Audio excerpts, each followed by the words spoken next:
आपको बता दें IRGC Quds force chief Ismail Qaani की मौत का दावा किया जा रहा है और बंकर में हिजबुल्लाह के साथ मीटिंग के दौरान इस हमले को अंजाम दिया गया। आपको बता दें इजराइल के चैनल 12 ने इसको लेकर ये दावा किया है और ये दावा है क्या, क्योंकि कुड्स फोर्स कमांडर की मौत को लेकर ये दावा किया जा रहा है, जहां IRGC Quds force chief Ismail Qaani की मौत को लेकर ये खबर सामने आ रही है। आपको बता दें दक्षिण बेरूत में इजरायली हमले में ईरानी कमांडर की मौत का दावा किया जा रहा है, जहां बंकर में हिजबुल्लाह के साथ मीटिंग के दौरान बमबारी को अंजाम दिया गया और अमेरिकी हमले में मारे गए कासिम सुलेमानी का उत्तराधिकारी इस्माइल कानी था।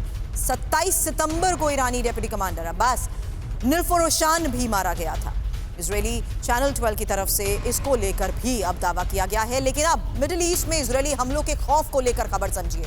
दुबई के एयरलाइन में पेजर और वॉकी टॉकी पर बैन को लेकर खबर आ रही है। एमिरेट्स एयरलाइंस ने भी अब एडवाइजरी जारी कर दी है और लेबनान में पेजर ब्लास्ट के बाद यह बड़ा फैसला लिया गया है। ईरान इराक के लिए उड़ानें कैंसिल की गई।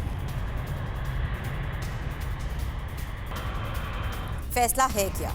मिडिल ईस्ट के इस हालात को लेकर इजराइल का डर, एयरलाइंस में पेजर बैन। मिडिल ईस्ट में इजरायली हमलों का खौफ जिस तरीके से बढ़ रहा है, खबर आई दुबई की एमिरेट्स एयरलाइंस में अब पेजर और वॉकी टॉकी पर बैन लगा दिया गया है। कम्युनिकेशन डिवाइस के साथ यात्रा पर बैन को लेकर खबर बढ़ी है। लेबनान में पेजर ब्लास्ट के बाद एमिरेट्स का यह बड़ा फैसला है, जहां ईरान और इराक के लिए 2 दिन तक उड़ानों को कैंसिल किया गया। 15 अक्टूबर तक लेबनान के लिए सभी उड़ानों पर रोक को लेकर भी खबर सामने आई है।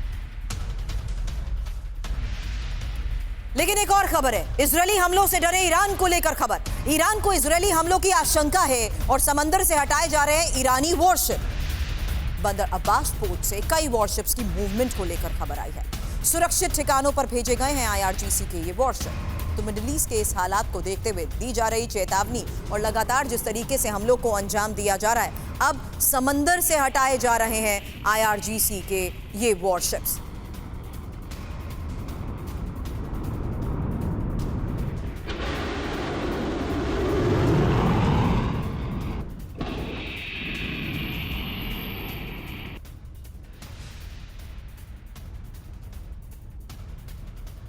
और ईरान में इजरायल के संभावित हमलों के खौफ को लेकर एक और खबर है। समंदर से ऑयल टैंकर भी ईरान हटा रहा है। अब खर्ग द्वीप से कई ईरानी ऑयल टैंकर्स हटाए गए हैं और इजरायल ने ऑयल फैसिलिटी पर हमलों की जो धमकी दी है, जिसके बारे में अभी भी हम एक्सपर्ट्स के साथ लगातार ये चर्चा करते आए हैं कि अगर ईरान को सीधे तौर पर टारगेट किया जाता है तो इजरायल किन जगहों पर हमले को अंजाम दे सकता है। इंपॉर्टेंट लोकेशंस है जहां समंदर से अब ऑयल टैंकर भी ईरान की तरफ से हटाने का जो फैसला लिया गया है, उसके बारे में इंफॉर्मेशन वॉल पर एक एक डिटेल आपके सामने, क्योंकि ये हमलों का डर है। जहां ईरान अब वॉरशिप्स को हटा रहा है। ईरान को इजरायल के विनाशक हमलों की आशंका के तहत ही खबर बढ़ी है, जहां समंदर से अब शिफ्ट किए जा रहे हैं ईरानी वॉरशिप और बंदर अब्बास पोर्ट से करीब 7 वॉरशिप्स की मूवमेंट को लेकर यह खबर सामने आई है। इसमें खर्ग द्वीप से कई ईरानी ऑयल टैंकर्स को हटाया गया है और आपको बता दें खर्ग द्वीप से ईरान का 95% ऑयल एक्सपोर्ट होता है। लोकेशन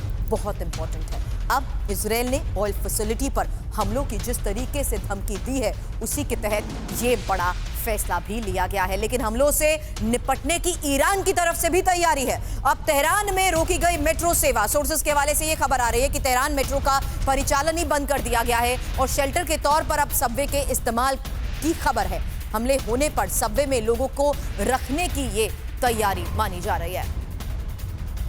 हालांकि वॉर अलर्ट पर ईरानी एयरफोर्स भी है। एक और बड़ी खबर, पश्चिमी ईरान का एयर स्पेस बंद।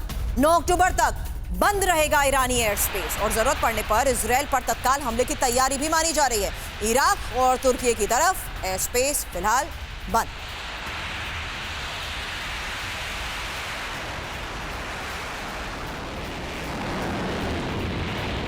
अब ईरान ने तुर्कमेनिस्तान बॉर्डर भी बंद कर दिया है। एक और बड़ी खबर आ रही है तुर्कमेनिस्तान बॉर्डर पर चौकसी बढ़ाने को लेकर। तुर्कमेनिस्तान के लोगों को ईरान वापस भेज रहा है। ईरान में इलाज करा रहे मरीजों को वापस भेजने को लेकर खबर आई है।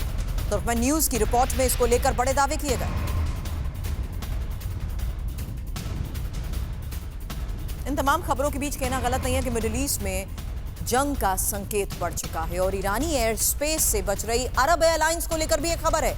एमिरेट्स और फ्लाई दुबई के विमानों के रूट बदल दिए गए हैं। इराक और पश्चिम ईरान के एयर स्पेस का इस्तेमाल नहीं होगा। भूमध्य सागर सऊदी अरब के एयर स्पेस से उड़ान।